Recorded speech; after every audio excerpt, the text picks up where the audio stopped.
مسلمان کی زندگی میں دعاؤں کا بہت زیادہ اثر ہوتا ہے۔ دعائیں لگ جایا کرتی ہیں، دعائیں اپنا رنگ دکھایا کرتی ہیں، دعائیں اپنا اثر رکھتی ہیں، اور انسان کے گرد جو چیز حصار بن کر اس کی حفاظت کرتی ہے وہ بھی دعا ہوتی ہے۔ دعائیں کرنی بھی چاہیے۔ نبی کریم علیہ السلام نے فرمایا جو اللہ تعالیٰ سے نہیں مانگتا اللہ اس سے ناراض ہو جاتا ہے۔ دعائیں کرنی بھی چاہیے، دعائیں کرانی بھی چاہیے، اور دعائیں لینی بھی چاہیے۔ معاشرہ جیسے جیسے تیزی کی منزلیں طے کرتا ہے اور جیسے جیسے لوگوں کے ذہن گھٹن کا شکار ہوتے ہیں اور مزاجوں کے اندر جیسے جیسے دین سے دوری واقع ہوتی ہے اور روحانیت سے لوگ جیسے جیسے دور ہوتے ہیں، مختلف قسم کے وسوسوں کا لوگ شکار ہوتے ہیں۔ ایک وسوسہ لوگوں کے دلوں میں یہ بھی پیدا کیا جاتا ہے کہ جب اللہ تعالیٰ سب کی سنتا ہے تو کسی سے دعا کرانے کا کیا مطلب ہے؟ بالکل صحیح بات ہے، بڑی عمدہ اور اعلیٰ بات ہے۔ اللہ تعالیٰ سب کی دعائیں قبول فرماتا ہے۔ اللہ تعالیٰ اپنے ہر بندے پر اپنی شان اور اپنے فضل کے مطابق رحمت فرماتا ہے، اس میں کوئی دو رائے نہیں ہے۔ لیکن قرآن مجید خود فرماتا ہے کہ رب کے کچھ بندے وہ ہیں جو اپنے مومن بھائیوں کے لیے دعائیں کرتے ہیں۔ یہ کسی دوسرے کے لیے دعا کرنا اتنا محبوب عمل ہے کہ اللہ نے اسے قرآن مجید میں بیان فرمایا۔ والذین جاءوا من بعدہم یقولون ربنا اغفر لنا ولإخواننا الذین سبقونا بالایمان، فرمایا وہ جو ان کے بعد آئے وہ عرض کرتے ہیں رب کی بارگاہ میں کہ اے اللہ ہمیں بھی بخش دے اور ہمارے ان بھائیوں کو بھی بخش دے جو ہم سے پہلے ایمان لائے۔ وہ اپنے پچھلوں کے لیے دعائیں کرتے ہیں، اللہ کے حضور عرض کرتے ہیں یا اللہ انہیں معاف کر دے، انہیں بخش دے۔ یہ دعا انہوں نے کسی کے لیے کی، اللہ نے اس دعا کو قرآن مجید کے اندر بیان فرمایا۔ دیکھیے سب کی دعائیں اللہ کے حضور قبول ہوتی ہیں، لیکن کچھ زبانیں ایسی ہیں جو رب کریم کو پیاری بہت زیادہ ہیں۔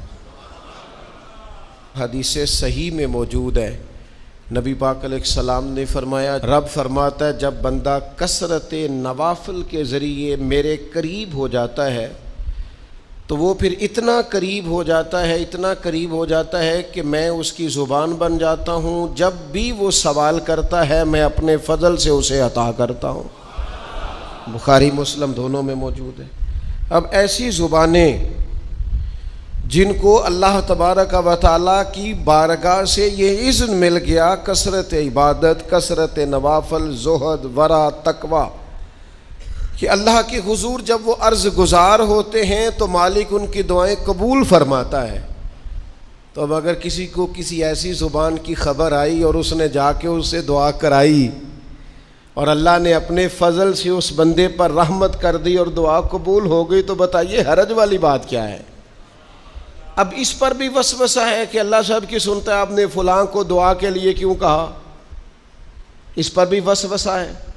روحانی دنیا سے لوگوں کو دور کرنے کے لیے، اللہ کے نیک بندوں سے دور کرنے کے لیے، وہ لوگ جو مالک کریم کے قرب والے ہیں، جن کو قرآن مجید نے اولیاء اللہ کہا ہے، ان سے لوگوں کا رشتہ کمزور کرنے کے لیے ایک نیا رنگ، ایک نئے انداز میں بات کہ اللہ سب کی دعائیں قبول کرتا ہے۔ اب تم دعا کرانے جا رہے ہو، تم نے فلاں سے کہا میرے لیے دعا کرنا، تم نے فلاں بزرگ سے کہا میرے لیے دعا کرنا، تو میرے بھائی یہ تو بڑی آسان سی سادی سی بات ہے۔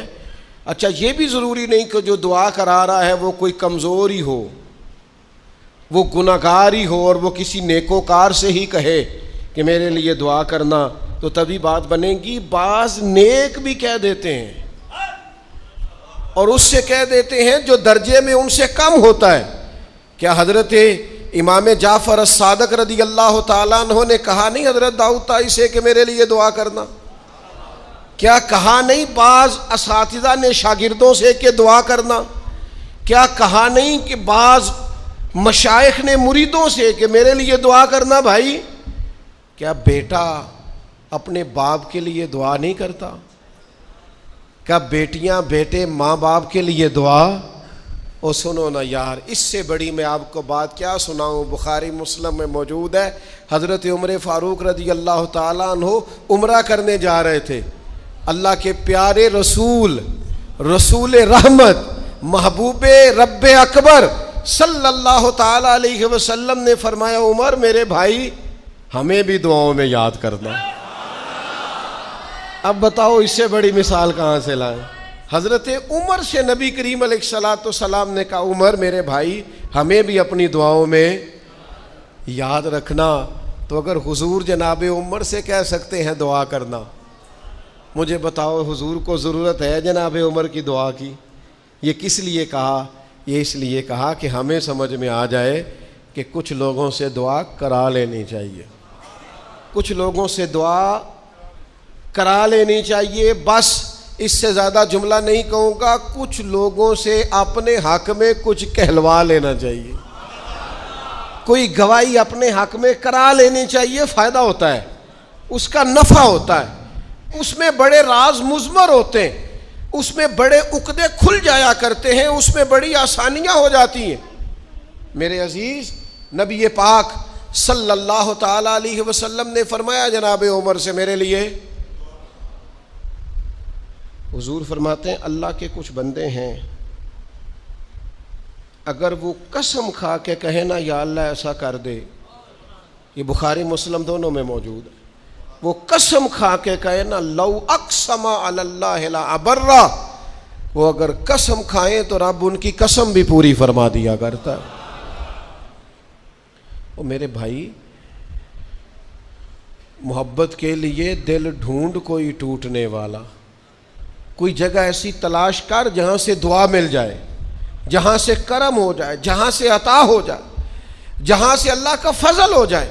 اور پھر ہمیں بھی چاہیے ہم دعائیں دیتے رہیں، ماں باپ کو چاہیے اولاد کو دعائیں دیتے رہیں، اساتذہ کو چاہیے شاگردوں کو دعائیں دیتے رہیں، مشائخ کو چاہیے عقیدت مندوں کو دعائیں دیتے رہیں، بہن بھائیوں کو چاہیے ایک دوسرے کو دعائیں. چلے آپ آمین کہیں. اب آپ نے انکار نہیں کہ سارے دعا مانگے یا اللہ ہمارے بھائیوں کو ہم سے زیادہ عطا فرما، یا اللہ بھائی کو ہم سے، یا اللہ بھتیجوں کو زیادہ عطا فرما، بھانجوں کو زیادہ عطا فرما، اللہ محلے داروں کو زیادہ عطا فرما، پڑوسیوں کو زیادہ عطا فرما. یہ مانگو نا دعائیں، اس میں بھلا ہے، اس میں نفع ہے. اب جنہوں نے پریشان ہو کے آمین کا ہے وہ خوش ہو جائیں گے. نبی پاک علیہ السلام نے فرمایا جو دعا تو کسی کے لیے مانگتا ہے اللہ پہلے تیرے حق میں قبول فرماتا ہے. لوگ خوش ہو گئے آپ لوگ. او بھائی دعا مانگیں کسی کے لیے، بد دعا نہیں کرنی کسی کے لیے بھی بد دعا. ہمارے ہاں نا ایک بہت بڑا طبقہ جذباتی لوگوں کا ہے. ہمارے ایک استاد کہا کرتے تھے جذباتی لوگوں سے دوستیاں نہیں کرنی چاہیے، جذباتی لوگوں سے تعلقات نہیں بنانے چاہیے، اس لیے کہ جس بندے کا اپنے اوپر کنٹرول ہی نہیں تو وہ کسی کے حق میں کیا کرے گا. وہ کہتے تھے جذباتی لوگوں سے بچو. او بھائی ہم بڑے جذباتی ہو جاتے ہیں، ذرا سی شدت آئی نہیں گھر میں لڑائی، اور لڑائی بھی کس سے؟ گھر والی سے. بد دعائیں شروع کر دی، اپنے آپ کو بد دعائیں دے. لڑائی کس سے ہو رہی ہے؟ بہن بھائیوں سے. بد دعائیں شروع کر دی. ماں باپ سے لڑائی ہوئی، بد دعا دے رہے، اور بڑی بڑی تلخ ہو کے، بڑی بڑی سخت ہو کے. او بھئی آپ کیوں ایسے جملے کہتے ہیں، کیوں سخت لفظ بولتے ہیں؟ صحیح مسلم میں حدیث ہے، نبی پاک علیہ السلام نے 3 چیزوں کا نام لے کے فرمایا نہ اپنے آپ کو بد دعا دینا، نہ اپنی اولاد کو بد دعا دینا، نہ اپنے مال کو بد دعا دینا. ایسا نہ ہو کہ جب تم وہ دعا کر رہے ہو تو وقت قبولیت کا ہو. کبھی بھی اپنی اولاد کو، اپنے آپ کو، اپنے اموال کو بد دعا نہ دو. کیوں ایسے جملے بولتے ہو؟ یعنی غصے اور جلال میں بھی جب اپنے بچے کے لیے بات کرو تو پیار والی بات کرو. غصے میں، جلال میں، جذباتیت میں بھی بہن بھائیوں کے لیے، گھر والوں کے لیے، اپنے لیے بات کرو تو محبت والی بولی بولو، کبھی بھی اپنے لفظوں کو سخت نہ کرے۔ ہمارے ہاں 1 منٹ لگتا ہے، لوگ کہتے ہیں اللہ کرے میں مر جاؤں، اللہ کرے میں تباہ ہو جاؤں، اللہ کرے میں، او بھائی تو ٹھہر جا، اللہ تعالیٰ نے زندگی تجھے اپنے فضل سے عطا فرمائی ہے، تجھے کیا مصیبت بن گئی ہے، تو کہاں سے نکلا ہے، تو کہاں پہنچ گیا ہے، تو کیسے کہتا ہے میں مر جاؤں؟ تو اپنی جان کا مالک ہی نہیں، تو مالک ہوتا تو اپنی مرضی کے خاندان میں پیدا ہوتا، اپنی مرضی کی تاریخ کو پیدا ہوتا، اپنی مرضی کے ملک میں پیدا ہوتا، تو اپنی جان کا مالک ہی نہیں۔ مالک تو وہ ہے جس نے اپنی مرضی کی جگہ پہ پیدا کیا ہے، اپنی مرضی کا وقت دیا ہے۔ تو کیسے کہتا ہے میں مر جاؤں؟ نہیں، تو مر سکتا، اپنی مرضی سے مرے گا تو خودکشی حرام ہے، اور رب رسول کے راستے میں مرے گا تو شہادت کی موت نصیب ہوگی، ہمیشہ کی زندگی ملے گی۔ وَلَا تَقُولُوا لِمَن يُقْتَلُ فِي سَبِيلِ اللَّهِ أَمْوَاتٌ۔ لہذا جذباتیوں کی بد دعائیں کرنا اور سخت بد دعائیں کرنا، میرے ابا جی بھینس کو بد دعا دینے سے بھی منع کرتے تھے، اور میں کبھی کبھی حیران، جب ہم نے یہ حدیثیں پڑھی نا بعد میں کہنا سا یار ان پڑھ بندیاں نے کتوں سبق لیا جی۔ جانور کو، بھینس کو، وہ کسی وقت وہ تنگ آتے نا تو کوئی سخت لفظ کہتا تو کہتے نہ بھائی مال نو بد دعا نہیں دئی دی، تو اس وقت تو مطلب سمجھ نہیں تھی کہ یار مطلب مال نو بد دعا نہیں دئی دی، ایڈی کیڑی میرا مطلب ہے، مشکل ہے ان بندہ ماج نو بھی مندہ نہ آکھے۔ لیکن وہ جب روایات پڑھیں بعد میں تو سمجھ آئی کہ کچھ علوم کتابوں میں ہیں، اور چونکہ مسلمان سینہ بسینہ آ رہے ہیں تو کچھ تربیتیں ایسی ہیں جو لفظوں میں تو نہیں، لیکن بڑے بوڑھوں نے جو سنا سیکھا ہے وہ اپنے پلے سے باندھا ہوا ہے، انہوں نے اپنی گرہ سے اچھی طریقے سے کر کے باندھا ہے۔ بد دعا نہیں، آپ دعا کریں، آپ اچھے لفظوں میں، اور کوئی بندہ مل جائے نا، میں ویسے میں نے کئی دفعہ کہا ہے پھر کہتا ہوں، آج کل نا کوئی میرے جیسے بندے کو چلو اونچی کرسی پہ بیٹھتا ہے، نماز پڑھاتا ہے، پگڑی باندھتا ہے، تو کوئی بندہ نیک سمجھ بھی لے تو دعا نہیں کراتا، فوٹو ہی لیتا ہے۔ پہلے لوگ دور سے آتے تھے تو آ کے کہتے تھے دعا کرانے آئے، اب وہ کہتے ہیں بڑی دور سے چل کے آیا ہوں جی، بڑی مہربانی، تو کہتے ایک فوٹو مل جائے گی۔ وہ اللہ کے بندے، ہم دعا دے رہے ہیں تو فوٹو لے رہا ہے۔ پھر ایک اور گل آج کل بڑی عام ہے، وہ کہتے جی ذرا یادگیری رہندی ہے، تو میں کہ غوث پاک دی تے کوئی فوٹو نہیں، سانو تے ہر ویلے یاد رہندے نے، کوئی فوٹو نہیں، ہمیں تو کبھی نہیں بھولے۔ خواجہ اجمیر کی کوئی فوٹو نہیں، ہماری نس نس میں آباد ہے۔ امام اعظم ابو حنیفہ کی کوئی فوٹو نہیں، لیکن ہم تو حنفی ہیں، ان کا نام لے لے کے جیتے ہیں۔ میرے حضرت صاحب کے ساتھ کوئی فوٹو نہیں، جرت ہی نہیں تھی، اتنے قابل ہی نہیں تھے کہ ساتھ کھڑے ہو سکے۔ وہ میرے گھر کبھی نہیں آئے، اور میں سمجھتا تھا گھر اس قابل بھی نہیں کہ اتنی بڑی ذات کو میں کہوں کہ تو میں کو جیتے دل بر سونا، اور کتنا سونا، او سونا تے رج کے سونا تے سونا جویں سویرا، میں کو جاتے رج کے کو جاتے کو جا جویں ہنیرا۔ کبھی اتنی ضرورت ہی نہیں کی، اتنی طاقت کے ساتھ کھڑے ہو کے کہیں کہ میں تیرے برابر ہوں تو فوٹو بنا، اتنی ضرورت کبھی ہوئی نہیں۔ لیکن کیا کریں، دور بدلا، حالات بدلے، زمانہ بدلا، طور طریقے بدلے۔ وہ کبھی لوگ مشائخ کے پاس دعائیں لینے جاتے تھے، کہتے تھے ہم آئے ہیں کوئی دعا کر دیں، وقت بدل گیا، 30 سیکنڈ کی ویڈیو رہ گئی۔ او خدا کے بندو، تھوڑا سا روحانی زندگی کی طرف آؤ، روحانی زندگی کی طرف۔ او بھائی دعائیں کرائیں، اپنے لیے گواہیاں پکی کریں، اپنی والدہ سے، اپنے والد سے، اپنے دادا سے، اپنے نانا سے، اپنی نانی سے، اپنی دادی سے، اپنے بہن بھائیوں سے، اپنے دوستوں سے، اپنے مرشد سے، اپنے استاد سے دعا کراؤ۔ ان سے کہو ایک دفعہ میرے لیے ہاتھ اٹھا دے اللہ کی بارگاہ میں صحیح روایت پیش کرتا ہوں، میرے نبی کریم نے فرمایا تھا عمر فاروق سے، سیدنا عمر سے، قطعی جنتی عمر جن کا حضور جنت میں محل دیکھ کے آئے، نبی کریم نے فرمایا تو عمر لوگ حج کرنے آئیں گے، جہاد کے لیے آئیں گے، اگر یمن والے لوگ آئے اور تجھے ان میں سے میرا اویس کرنی مل گیا تو عمر اس سے اپنے لیے دعا کرا لینا، عمر اویس سے دعا کرا لینا، اسے کہنا تیرے لیے دعا کر دے۔ حضرت فاروق اعظم ڈھونڈتے رہے، ملاقات ہوئی سیدنا اویس کرنی سے، کہا دعا کر دے یار میرے لیے۔ وہ ڈھونڈو، کوئی بیٹھا ہوا مجھے دور دعا دیتا ہے، میں ڈوبتا ہوں پر سمندر اچھال دیتا ہے۔ او بھائی اپنے حق میں دعائیں التجائیں اللہ کے حضور۔ کچھ لوگوں کی عرض، میں آپ سے عرض کروں، کچھ لوگوں کو دعا لگ جاتی ہے۔ آپ کو جو آدمی بڑا چمکتا دمکتا اجلا نظر آئے نا، اس کا کبھی ماضی ٹٹولو گے نا تو کبھی کوئی اس کے گھر سے روٹی کھا گیا تو فقیر اور اس نے ذوق سے کھلائی تھی، کبھی پیچھے سے ٹٹولو گے تو کوئی روٹی کھا کے دعا کر گیا تھا، کوئی چند گھڑیاں دروازے پہ رہا تھا، اس نے نیکی کی تھی دعا کر گیا تھا۔ کبھی ٹٹولو گے ڈھونڈو گے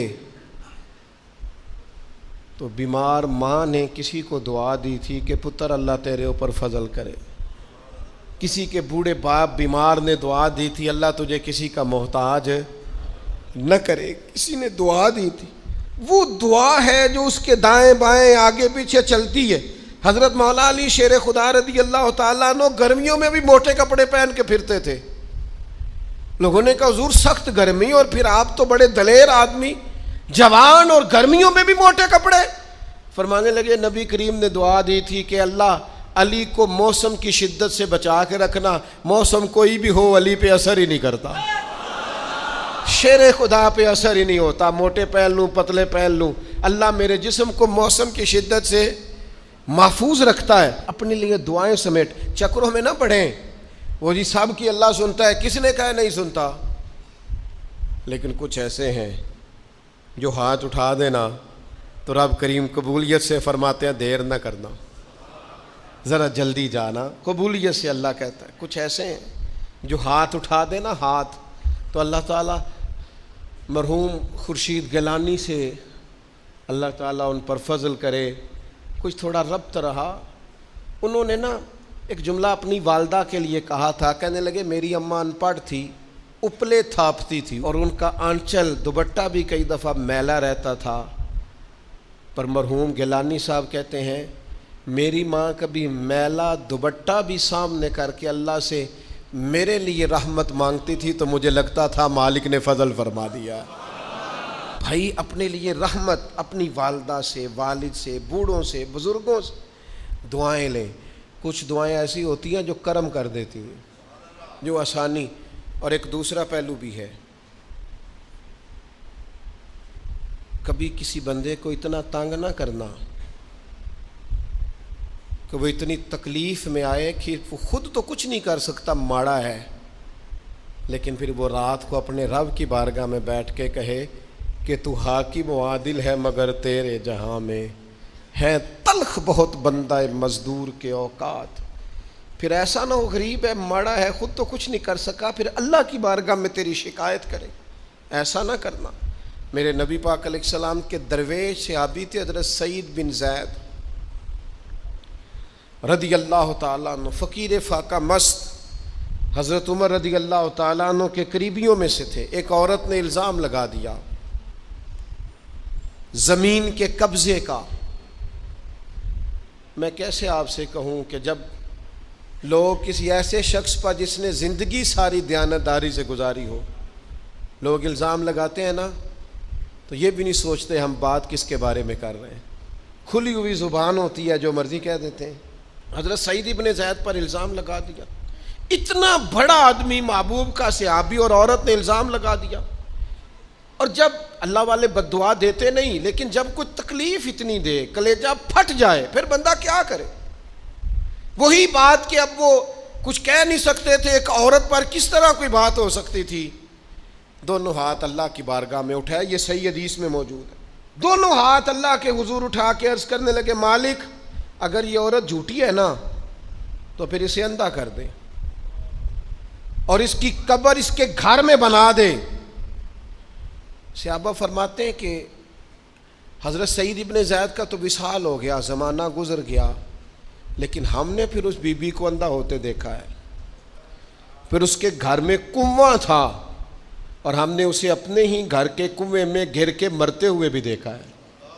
اس لیے کہ جب آپ کسی کو تکلیف دیتے ہیں، جب آپ ستاتے ہیں، جب آپ وہ بات کرتے ہیں جو اس بندے میں موجود نہیں ہے، جب آپ جھوٹ بولتے ہیں اپنے نفس کی تسکین کے لیے، جب آپ زیادتی کرتے ہیں صرف اپنی انا کے لیے، تو پھر بعضوں کا دعائے ضرر نکلتی ہے منہ سے، دعائے ضرر، اور یہ رد عمل کے طور پر نکلتی ہے۔ نبی پاک رحمت للعالمین ہے، لیکن جب حضور گزرے نا ایک دن طواف بیت اللہ شریف کر کے، تو کفار نے پھبتیاں کسیں، بار بار بلا بھلا کا، ایک طواف بھی حضور نے کر لیا، دوسرا بھی کر لیا، تیسرا بھی، اور پھر انہیں اوجڑیاں ڈالی، کئی تکلیفیں دی، تو اس وقت حضور نے پھر دعا کی تھی، اے اللہ گن لے ان لوگوں کو، گن مالک ان بندوں کو، یہ اتنی تکلیف دیتے ہیں۔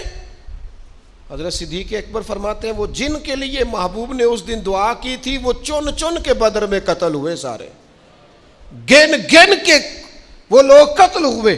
کیوں ہم کسی کو اتنا ستائیں کہ اس کے منہ سے پھر ایسے جملے نکلیں جو ہم سے سنبھالے نہ جا سکیں۔ حضرت سعد بن ابی وقاص، بخاری مسلم دونوں میں حدیث، حضرت عمر نے انہیں کوفے کا گورنر بنایا تھا، حاکم بنایا تھا۔ کچھ لوگ حسد کی وجہ سے نیک لوگوں پر تنقید کرتے ہیں، اپنے ذاتی حسد کی وجہ سے اللہ کے بندوں کو ستاتے ہیں، پھبتیاں کستے ہیں، زبانیں کھولتے ہیں، اور آپ فرماتے ہیں جس نے میرے ولی سے دشمنی کی میرا اعلان جنگ ہے۔ حضرت فاروق اعظم رضی اللہ تعالیٰ عنہ نے حضرت سعد بن ابی وقاص کو حاکم بنایا کوفے کا، تو کچھ لوگوں نے شکایتیں کی، تو حضرت عمر نے کہا جاؤ پتہ کرو جا کے، معلومات کی، تو ہر بندہ کہنے لگا اتنا اعلیٰ تو بندہ ہو ہی نہیں سکتا جتنے حضرت سعد بن ابی وقاص ہیں۔ ایک بندہ کھڑا ہوا، صرف ایک، وہ کہنے لگا نہ تو یہ جہاد میں جاتے ہیں، نہ مال غنیمت صحیح تقسیم کرتے ہیں، نہ یہ عدل و انصاف کرتے ہیں۔ 3 شکایتیں اس نے لگائیں۔